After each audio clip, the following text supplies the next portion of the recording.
విజయ్ దళపతికి తెలుగు రాష్ట్రాల్లో ఉన్న అభిమానుల గురించి ప్రత్యేకంగా చెప్పాల్సిన అవసరం లేదు.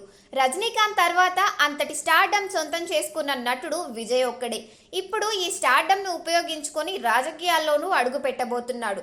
దళపతి రాజకీయాల్లోకి రాబోతున్నాడంటూ గత కొంతకాలంగా వార్తలు హల్చల్ చేస్తూ వస్తున్నాయి. అందుకు ఊతమిచ్చేలా అభిమానులతో ఎప్పటికప్పుడు సమావేశమవుతూ వస్తున్నాడు. ఈ నేపథ్యంలో తాజాగా మరోసారి ఆయన అభిమానులతో సమావేశం కావడం తమిళ రాజకీయాల్లో ఆసక్తిని రేకెత్తించింది.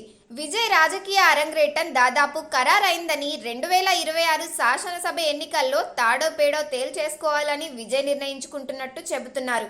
మరికొన్ని నెలల్లో జరగనున్న లోక్సభ ఎన్నికల బరిలోకి దిగడం ద్వారా అనుభవం సంపాదించుకోవాలని ఓ నిర్ణయానికి వచ్చినట్టు తెలిసింది.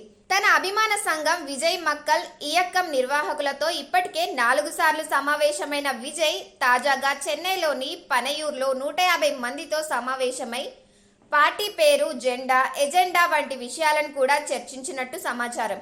పార్టీలో ప్రజలు తమిళనాడు అభివృద్ధి కలిసి ఉండేలా తమిళ మున్నేట్ర కళగం అనే పేరుపై మొగ్గు చూపినట్టు తెలుస్తోంది. ఇదే పేరుతో ఎన్నికల సంఘం వద్ద పార్టీని నమోదు చేసినట్టు కూడా చెబుతున్నారు.